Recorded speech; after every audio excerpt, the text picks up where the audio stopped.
This man crawled into a cave and never came out. At first, it was supposed to be an adventure, a narrow cave, a few family members, a Thanksgiving trip.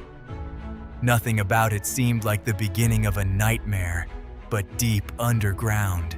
Inside a passage so tight a person could barely move, John Jones made one wrong turn, and that wrong turn became a trap.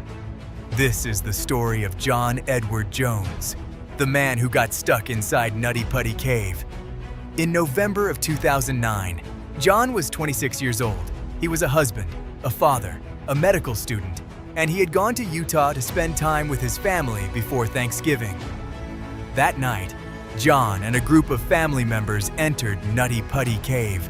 The cave was known for its tight spaces, its narrow tunnels, its twisting crawlways. To some people, that made it exciting. To others, it made it terrifying. But John had explored caves before, and at first, nothing seemed wrong. The group moved through the entrance area. Some people eventually turned back, but John and a few others continued deeper. They were looking for one of the cave's tight passages, route that cavers knew about. A place where you had to crawl, squeeze, and twist your body through the rock. But caves are not like hallways. They do not have signs. They do not forgive mistakes. And somewhere in the darkness, John entered the wrong passage. It was narrow, it was steep, and it sloped downward. John went in head first. At first, he may have thought he could keep moving. Maybe there would be room to turn around. Maybe the tunnel would open up. Maybe this was the right way. But the passage kept getting tighter. The rock pressed against him. His shoulders squeezed, his chest squeezed. And because he had gone in head first, gravity was now pulling him deeper. Then came the moment every caver fears. John tried to back out, and he couldn't. He was stuck, upside down, inside a passage so narrow that rescuers could barely reach him. 1 feet were above him. His head was below. His body was wedged into the rock, and every small movement made the situation worse. At first, his brother tried to help, but there was almost no space. There was no easy angle, no simple way to pull him free, so the family called for help. Soon, rescuers began arriving at Nutty Putty Cave. Search and rescue teams, fire crews, paramedics, experienced cavers, people who had rescued others from this cave before. And at the beginning, many of them believed they could save him. They had done rescues here before. They knew the cave was dangerous. They knew it was tight, but they thought there had to be a way. The problem was John's position. He was not simply stuck, he was upside down. And being upside down for a long time is dangerous. Weight of the body starts pressing against the lungs. Breathing becomes harder. Blood pressure changes. The body begins fighting against itself, and the clock starts ticking. By morning, around 100 people were involved in the rescue effort, but only a few could actually get close to John. Inside the cave, space was the enemy. Rescuers had to crawl through tight tunnels just to reach the area. Some worked underground for hours. Some had to go in head first, just like John had, because there was no other way to reach him. They tried to move his legs. They tried to pull him back. They tried straps. They tried ropes. They tried everything. The cave allowed.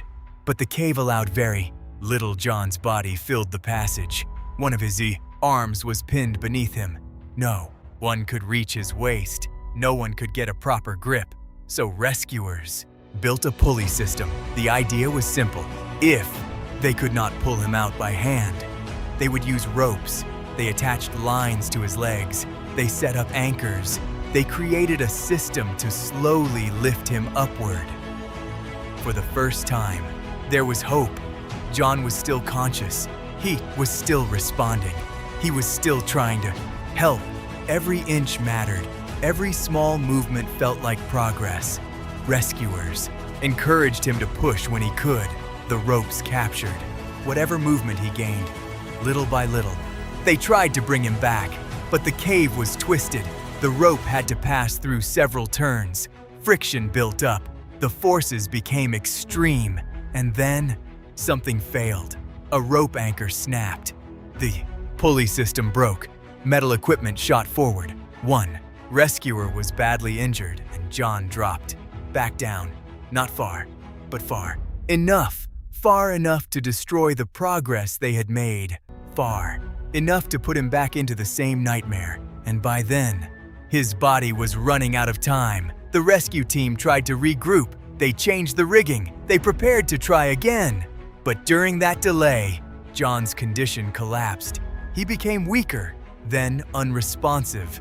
The man they were trying to save could no longer help them move him, and without his help, the cave became impossible. The passage was too tight. The angle was too steep. The pressure on his body was too much. Rescuers were still there. His family was still waiting. The world above was still hoping. But underground, the truth was becoming clear. They were not fighting minutes anymore. They were fighting the cave itself, and the cave was winning.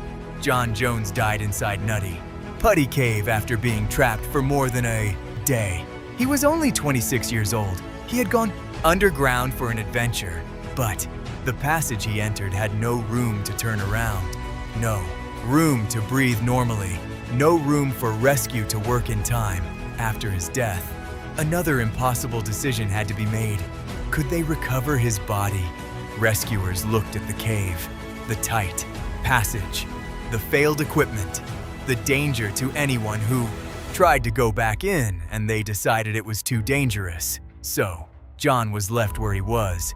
Nutty Putty Cave was sealed. Concrete closed the entrance. The cave became his final resting place, and from that day on, no one was allowed inside again. That is what makes this story so haunting. It was not a monster, was not a storm, it was not an explosion, was one tunnel, one wrong turn, one decision to crawl head first into a space that did not give him back. Most people think danger has to be loud, a wave, a fire, a crash, but sometimes danger is silent. Sometimes it is a dark hole in the ground, a narrow passage, a few inches of stone pressing against your chest, and the realization that the way in is not always the way out. John Jones entered Nutty Putty Cave expecting to come back home. Instead, the cave was sealed behind him forever, and that is why this story belongs in the Line Files.